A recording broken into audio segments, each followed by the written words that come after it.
Hello, আসসালামু আলাইকুম guys. তো আজকে বিষয় হচ্ছে কিভাবে আমরা কাতল মাছের টুপ বানাবো বা কিভাবে বানানো যায় সেটা নিয়ে আজকে কথা।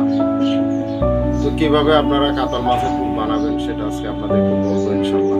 আর যারা যারা ভিডিওটা দেখতেছেন তো অবশ্যই লাইক করবেন, আর যারা নতুন তারা অবশ্যই চ্যানেলটাকে সাবস্ক্রাইব করে দিবেন।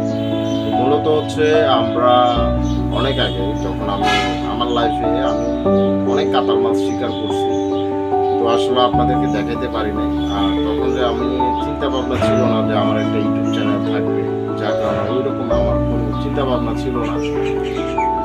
তো সেক্ষেত্রে আমি ভিডিওগুলো আপনাদেরকে দেখাইতে পারলাম না। আর আমার কথাগুলো অবশ্যই মনোযোগ দিয়ে শুনবেন আপনারা, যাতে আপনাদের উপকার আসবে। যারা মাছ শিকারি করে, যারা মাছ ধরতে বেশি পছন্দ করে, অনেকে তো জানে না কিভাবে মাছ শিকার করতে হয় বা কিভাবে ধরবেন, সেটা অনেকে জানে না। তো সেক্ষেত্রে কিছুদিন আগে আমার একটা এলাকার বড় ভাই, তো উনি মাছ ধরতে জানে না, তো উনি আমাকে বলতেছে, ভাই কিভাবে আমরা মাছ ধরতে পারি বা কি কি দিতে হয়, কাতাল মাছের ক্ষেত্রে কি কি দিতে হয়। তো আমি ওনাকে বললাম যে আপনি যে জায়গায় বরকি মারবেন ওইখানে কি কাতালের লারা আছে? তো বলতেছে হ্যাঁ অবশ্যই কাতালের লারা আছে, প্রচুর লারা আছে।